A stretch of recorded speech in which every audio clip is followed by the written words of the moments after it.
I was halfway across the country, sitting in a cramped airplane seat, headphones on, headphones off, trying to drown out the hum of the engine and the nerves swirling in my gut. My phone buzzed again and again, a dozen missed calls, a dozen unread messages from Mom. I ignored them at first, thinking it was nothing urgent. Mom had a habit of calling too often, but something made me finally check. Her text was simple, brutal. "We're selling your house." The words hit me like a fist to the chest. Our house. The house where every memory of my childhood was built. The creaking wooden floorboards I'd raced across as a kid. The kitchen where Mom baked my favorite chocolate chip cookies. The backyard where my father taught me how to ride a bike, and where I had spent endless summers dreaming. That house was more than just a building, it was home. I called her back immediately. "Mom, what do you mean you're selling the house? Why, when, who?" Her voice was calm, almost detached. "It's done. The sale went through last week. We got a cash offer, $1. 25 million, no questions asked. I thought it was best. You haven't been here for months, and with everything going on, I couldn't hold on to it anymore. I felt like the floor had dropped beneath me. You couldn't hold on to it anymore." Was it really that simple? She sounded like she'd just sold a car, not the place where my entire life was rooted. I wasn't even told. How could you make a decision like this without talking to me? My voice cracked, the disbelief spilling out uncontrollably. I was angry, but more than that, I was hurt deeply, deeply wounded. Mom sighed on the other end. "It was complicated. You wouldn't understand. I did what I thought was right." But I did understand. I understood betrayal. For weeks, I sat in a fog of disbelief, replaying every conversation with her, every moment that had led to this. When had she stopped trusting me? Why did she think I wouldn't care, or worse? Why did she think she could erase my past just by signing a contract and handing over the keys? I looked up the buyer, the person who'd paid $1. 25 million cash, no questions asked, no contingencies, no hesitation.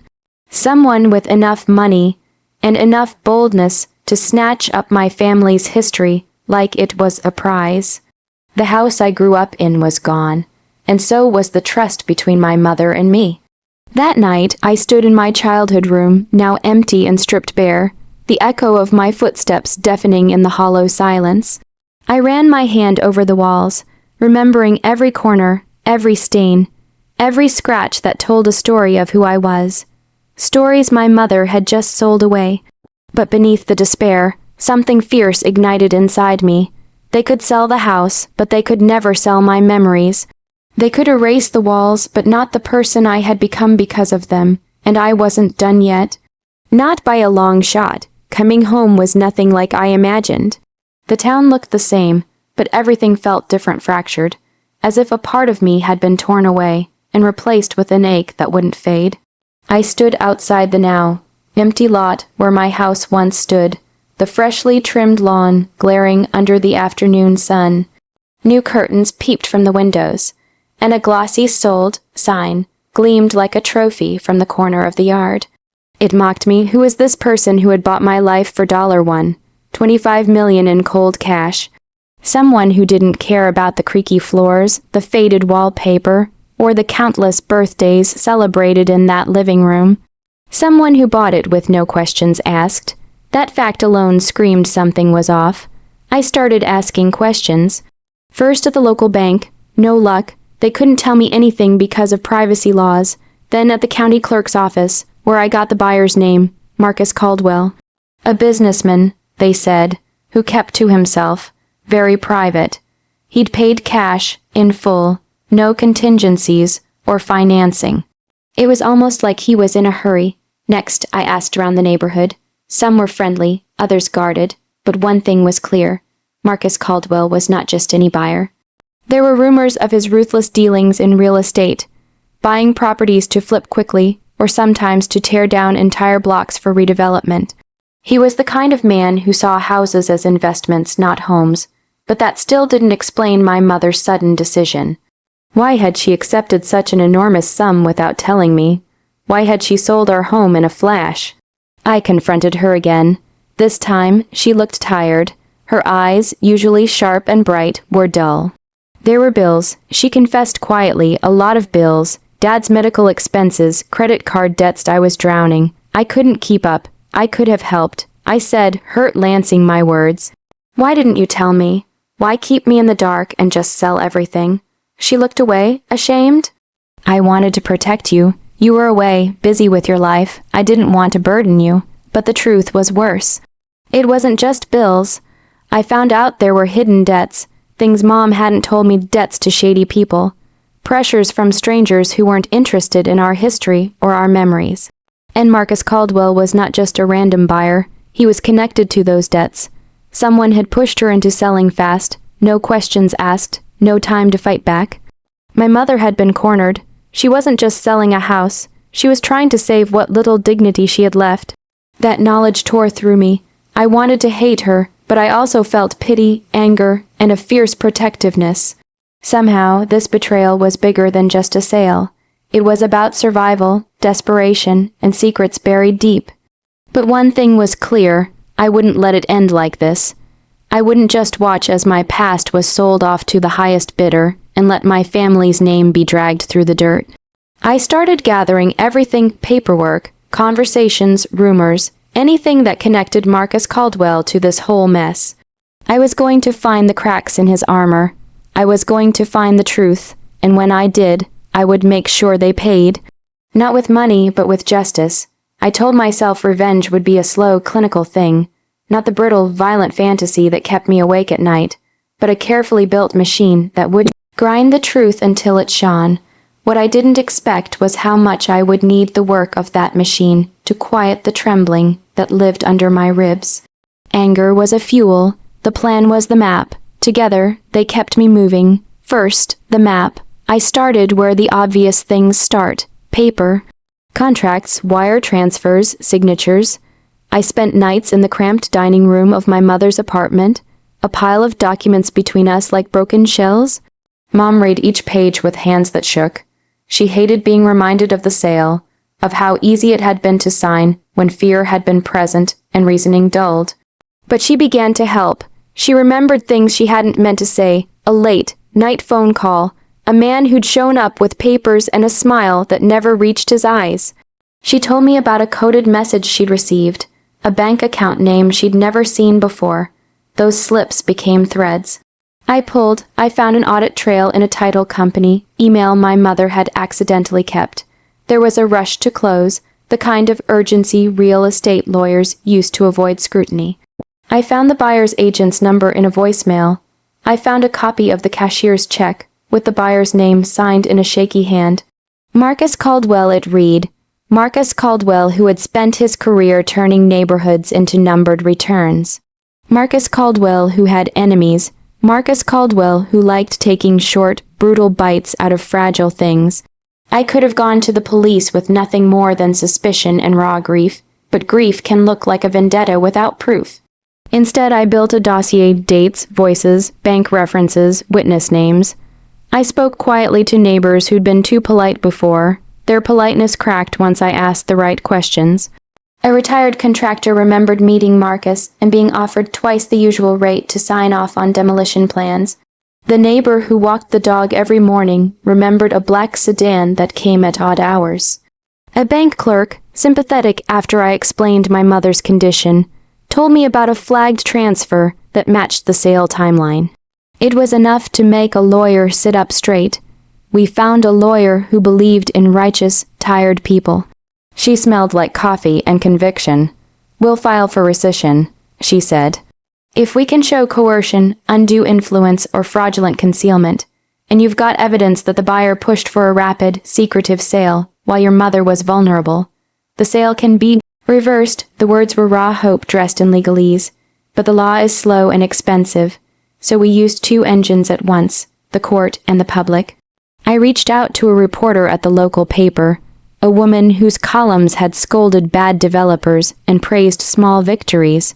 I sent her the dossier, the rushed correspondence, the cashier's check, a transcript of the voicemail where a man asked if my mother was alone, the names of the witnesses. I didn't dress the story to be more dramatic than it was.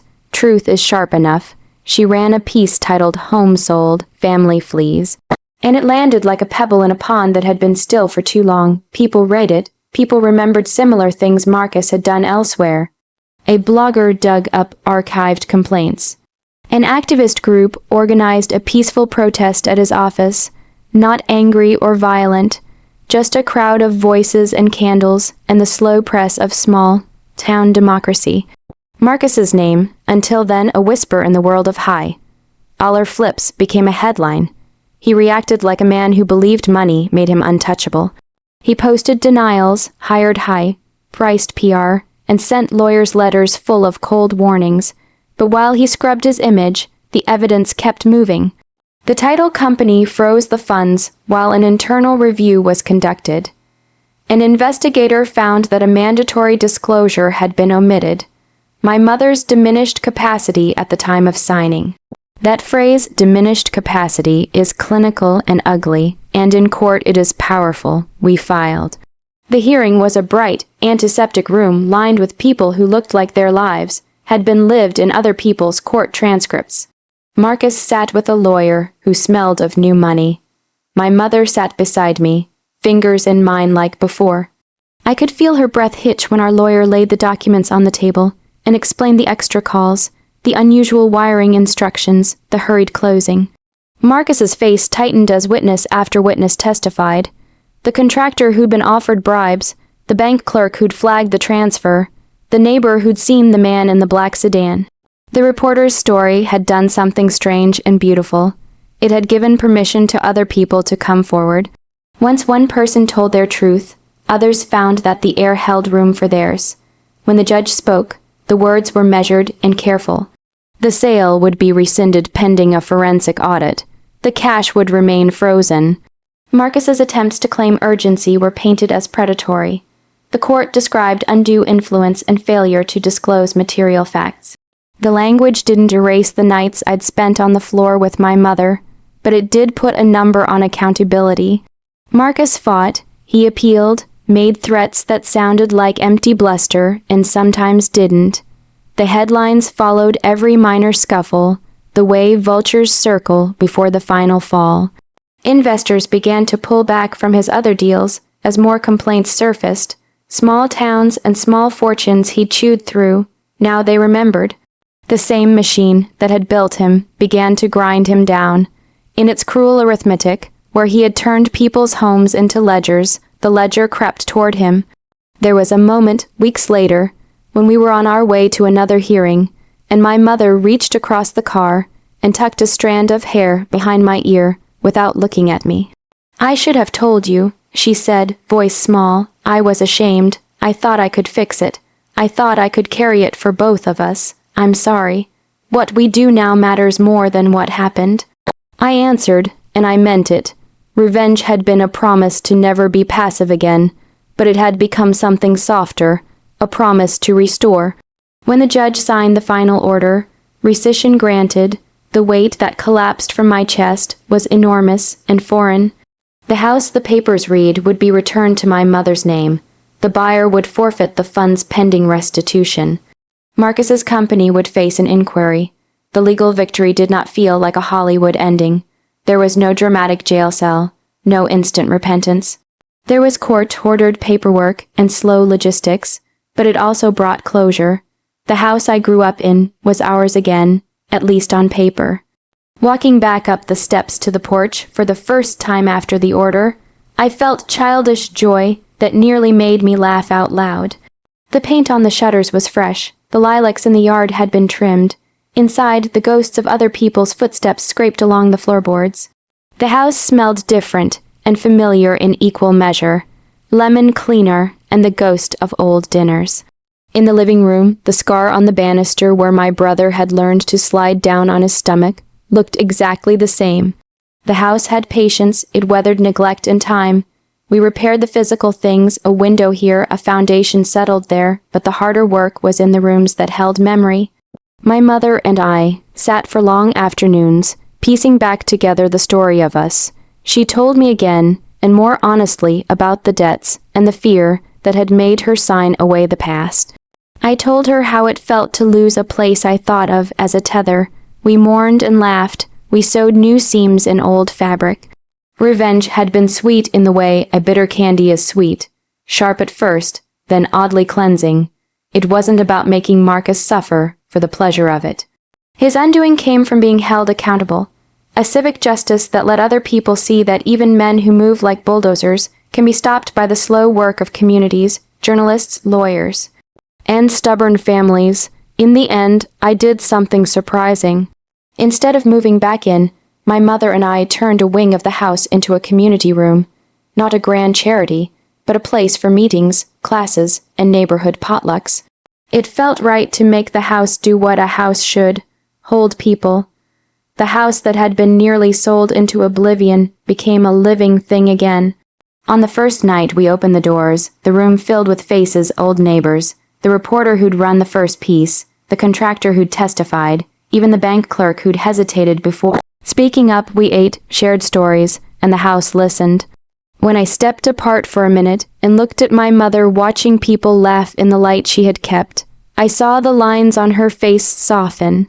Her betrayal had been real. Her courage to heal it was real, too. I forgave her, not because what she'd done was small, but because forgiveness felt like a reclamation. I reclaimed my anger by turning it into action. I reclaimed my past by turning the house into a future. Revenge had been the match that started the work. What burned afterward wasn't just a desire to punish, but the quiet, steady work of repairing. That, I learned, was sweeter than any imagined victory. It was the reclamation of home, of truth, and of ourselves.